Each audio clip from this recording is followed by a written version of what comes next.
right here behind my house that I grew up in the woods I used to run through when I was a kid. And it's finally starting to get back to the way it was when I was young.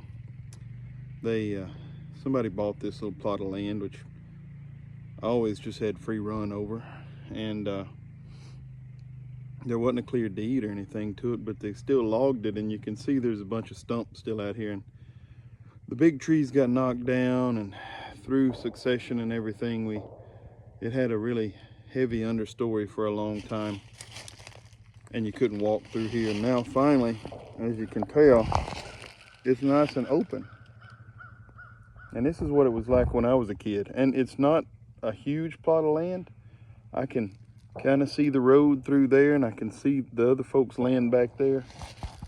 But this was exactly what I spent my entire childhood running around in, and this is what made me love and appreciate the natural world so much. So I hope you can appreciate it here with these pictures or this video.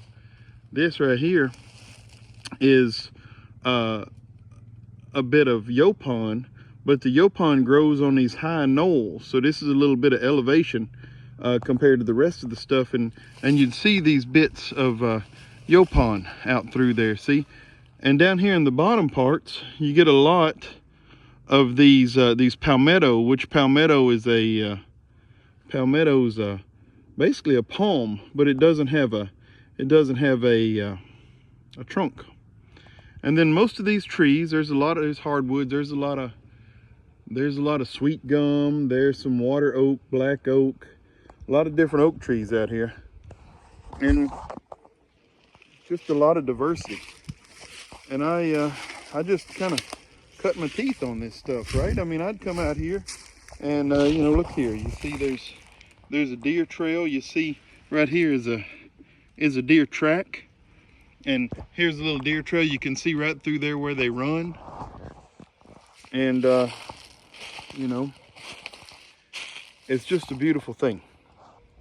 Here's one of the little pools of water where I would have seen little water boatmen, and I would have seen a lot of crawfish and just so many little aquatic insects. And then all I had to do was walk up over here, and I'd see insects in rotting logs and dig around in there with my pocket knife, and I'd catch little lizards and just see all kinds of things out here. And this right here, this is pretty much what made me what I am as far as my profession. I'm a biologist, but also being out here and having this freedom gave me a lot of insight into myself as well, right? Because I was able to sit out here and think and ponder things.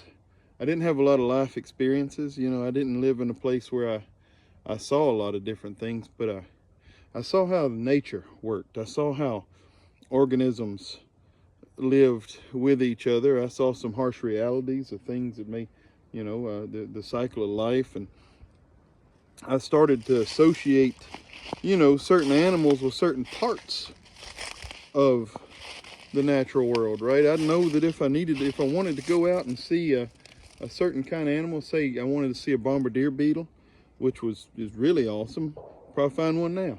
I know to go find a rotten log and go dig through it, and there they'd be, right? I knew that if I wanted to see a crawfish, I'd go over there and get in that little wet stuff and dig around, maybe bring my net, right? Maybe bring a piece of bacon on a string or something, right? I knew if I wanted to find a tree frog, to go find one of these holes in and in fact, I bet if you look right there, where is that thing? I bet if you look right there in that little holler, there's a little bit of water in it, probably a tree frog. So this is ecology. This is my lab. This is where I became me, and this is what I try to bring into my classroom, and I hope I'm doing an adequate job of it.